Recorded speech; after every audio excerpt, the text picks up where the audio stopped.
You know, so many slow cooker recipes are made with chicken, and sometimes that's just not what you want. And don't worry, they're all easy to make, but they are absolutely delicious. Hey y'all, I'm Valerie, and welcome to my kitchen. I'm so glad you're here. In today's video, I'm sharing 5 new crockpot recipes made with beef, and I am so excited about this one, so let's get started. I know you're going to love this slow cooker Philly cheesesteak casserole. To begin, on the stovetop in a large skillet, I added 2 pounds of ground beef, along with 1 large diced onion and a diced red, green, and yellow bell pepper. Now I'm going to break that up and let it cook until that ground beef is completely cooked through. Then we're going to remove it from the stovetop and head over to the crock pot. Okay, and we're just going to add all that we just cooked up right into the crock pot.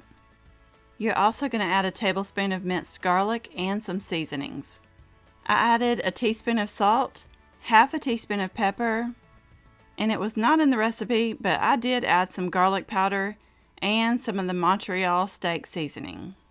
Then you're going to add in half a cup of sour cream, 1 can of cheddar cheese soup, and for the cheese, I added about 1 cup of this provolone mozzarella blend.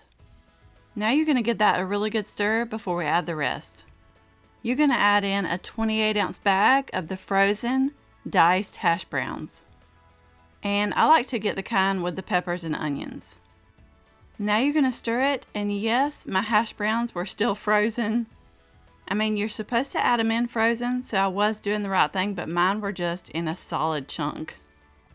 But I just broke them up and kept stirring until I got everything combined. Then I got that lid on and remembered I forgot to add the Worcestershire sauce. So I went ahead and added 2 tablespoons of that and then gave it one last really good stir.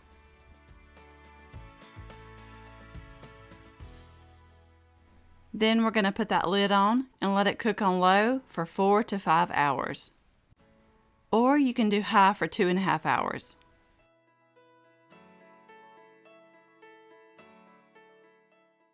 And when it's done, you're going to top it with some more shredded cheese. I actually used about 2 cups, which was a little bit more than what the recipe called for, but hey, we love cheese here. Then I put the lid back on and let it cook for about 10 more minutes until that cheese was completely melted.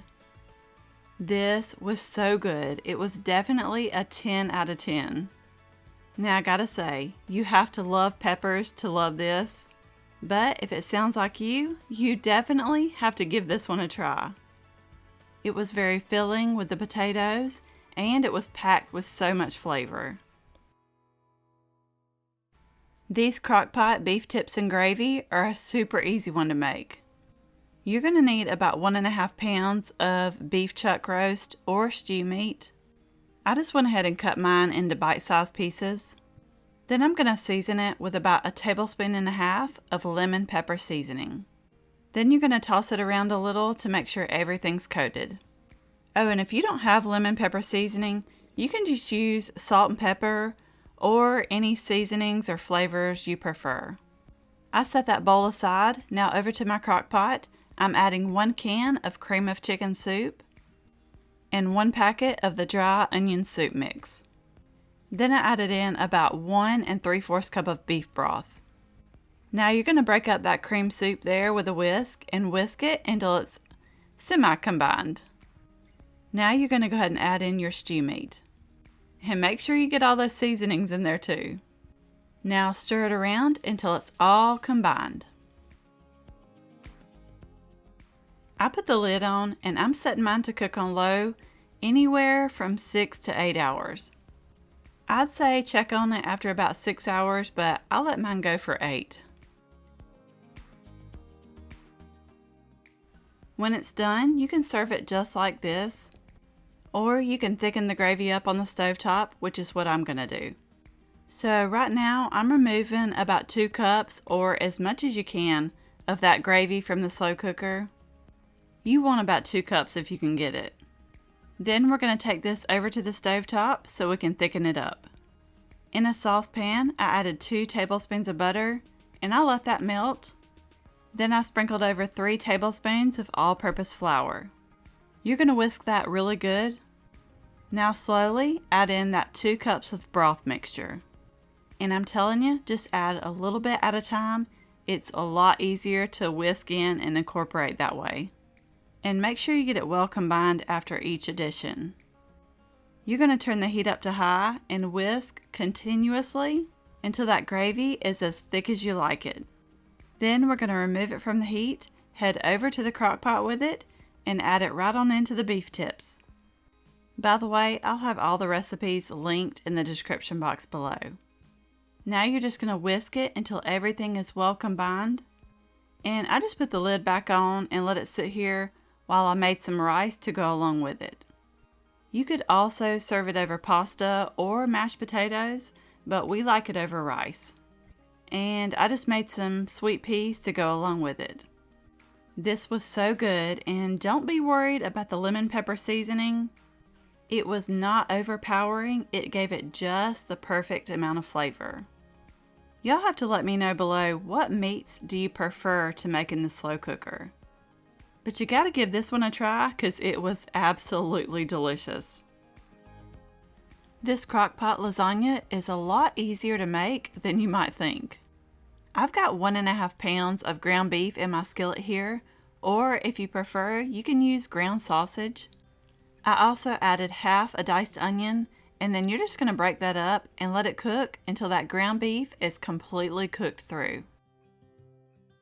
Now I'm just using a paper towel to get rid of as much of that grease as I can. Now, the only seasoning that this recipe called for was dried parsley, but that just wasn't enough for me. So I added in some minced garlic, some Italian seasoning, garlic powder, and salt and pepper to taste. And just go ahead and throw in any other seasonings that you think would be good in this. I just stirred it around to get everything combined.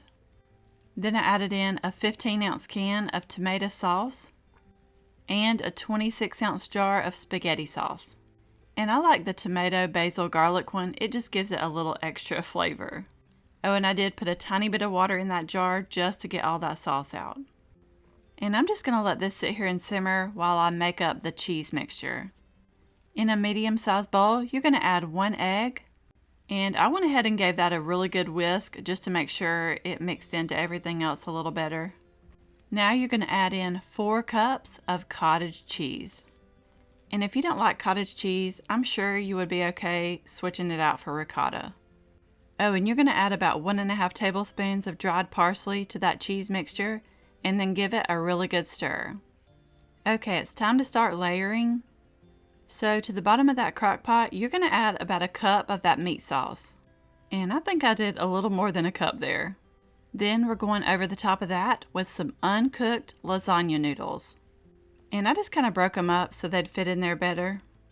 And here's where my OCD kicked in. You do not have to do this, but I broke up a bunch of tiny pieces to fill in all those gaps. Now you're going to top those noodles with 1/3 of that cottage cheese mixture. The recipe called for mozzarella cheese slices, but I just sprinkled over a couple cups of mozzarella. Then I added on some Parmesan cheese, just the kind in the green can. Only because I was about out of the shredded and I was saving that for the top. Okay, now we're going to repeat that process for a second time. You're going to do a layer of the meat sauce, a layer of the uncooked lasagna noodles, a layer of the cottage cheese mixture, then the mozzarella, then the Parmesan cheese. And for our third and final layer, meat sauce, noodles, cheese mixture, shredded mozzarella cheese, and more Parmesan. Now you're going to cover it and set it to cook on low for 4 hours. And I'll tell you, I did let mine go for 5. But with the lasagna noodles being uncooked, I know you have to have that extra liquid in here. After it was done, it did seem a little saucy. And maybe that was from the cottage cheese. So next time I may do, instead of the 4 cups of cottage cheese, I may do 2 cups of cottage cheese and 2 cups of ricotta. And if you try to serve this right away, it'll just fall apart. So I did let mine sit for a little bit. And after it sits for a little bit, it soaks up all that sauce, and it was absolutely delicious. I was wanting some meatloaf, so I thought, why not make it in the crock pot? In a large bowl, you're going to add a 6-ounce box of stovetop stuffing. Just the dry mix here, you're not going to prepare it according to the directions. Next, you're going to add in 1 cup of milk, along with 2 beaten eggs, and about 1/4 cup of ketchup. Then for the seasonings, I added 2 tablespoons of brown sugar, 1/2 teaspoon of salt, 1/2 teaspoon of pepper, and 1 packet of the Lipton onion soup mix. Now you're going to stir that and let that stuffing mix soak up that milk. Now for the fun part. You're going to add in 2 pounds of ground beef and just get in there with your hands and mix it up. Don't over mix it, but just mix it until it's combined. Now if you want to, you can go ahead and do this part in the crock pot. Just put a piece of foil in there. You do want to spray it with non-stick spray, but I just did this part on the counter so y'all could kind of see it better. You're going to lay that meatloaf mixture on there and kind of shape it into an oval. Then I had to carefully pick this up and take it to the other side of the kitchen to the crock pot, but I made it. I dropped it down in there, and then you're going to cover it and set it to cook on low for 6 hours. Now about 3 hours into the cooking time, I went ahead and made up the glaze to pour over the top. In a large measuring cup, I added 1.5 cups of ketchup. We like our glaze sweet, so I did 1/2 cup of brown sugar. You can do 1/4 if you want though. I added 1/2 teaspoon of pepper, a tiny splash of apple cider vinegar, and a tablespoon of minced onions. I used the dried kind in the seasoning containers. Give that a stir, and now we're going to go ahead and check on our meatloaf. It's been cooking halfway through, 3 hours, so I'm going to go ahead and pour half of that glaze over the top of that meatloaf. And then you're just going to use the back of your spoon to spread it out to cover all the top. Now we're going to put the lid back on and let it continue to cook until it's completely cooked through. And when it's done, you're going to take the rest of that glaze and pour it on top. And this is why I love this crock pot. You can skip this step if you want to and it'll still be delicious. But I'm going to take out that insert and I'm going to put this whole thing in my oven. And I just turned it on broil and let it go until that top got nice and bubbly. If you want to though, you can lift the meatloaf out of your crock pot there and put it on a baking sheet and put it in the oven that way. This was so delicious. I just served it with some mashed potatoes and green beans. And yes, that was instant mashed potatoes there. That's what you do when you don't have time to make sides. But I cannot say enough good things about this meatloaf here, and cooking it in the crock pot is just even better. And I'm sure you can make the meatloaf mixture the day before and just store it in a Tupperware container in the fridge. Save you a little time on those busy mornings. I seen Kristen Stepp make these sloppy joes in the crock pot, and anything she makes is good, so I knew I had to try these. This crock pot does have a stovetop function, so I'm just browning my ground beef in here, and that's 2 pounds of ground beef. And I just seasoned it with salt, pepper, garlic powder, and onion powder. We're going to add more seasonings later, but Kristen did say to go ahead and season your meat while you're cooking it.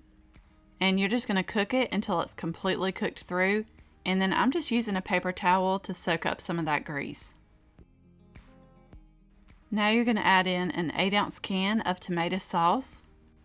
Then you're also going to add in 1/2 cup of ketchup, and I just eyeballed that part. It does not have to be perfect. Then you're going to add in 1/2 cup of water, 1/4 cup of brown sugar, 1/4 cup of all-purpose flour, and this will help to thicken it up. You're going to do 1 tablespoon of chili powder, some onion powder and garlic powder. She didn't say how much, but she went pretty heavy-handed with it. Now you're going to add in about 1 tablespoon of apple cider vinegar. And we're almost done. 1 tablespoon of Worcestershire sauce, 2 tablespoons of mustard. I only did about 1 tablespoon because my family is not huge mustard fans. Then you're going to finish it off with some salt and pepper to taste. Now stir it up and get it all good and combined, and then you're going to set this to cook on low for 4 to 6 hours. Now Kristen did say the longer you cook it, the better. So I'll let mine go for the full 6 hours, but I'm sure it wouldn't hurt a thing if you went a little more. So this would be great to make in the morning before you go to work, and then it's ready when you get home. And I do have to say that these were the best sloppy joes that we have ever had. And that canned sloppy joe sauce ain't got nothing on this recipe. I did top it with some Velveeta cheese slices. Oh, and I used the brioche buns, and I did toast mine.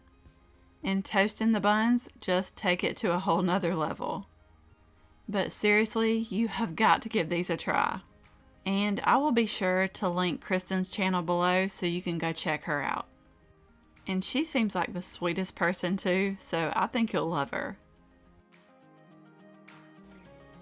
I really hope you enjoyed this video. You may also like these. Don't forget to subscribe down below for more easy recipes, and I will see you in the next one.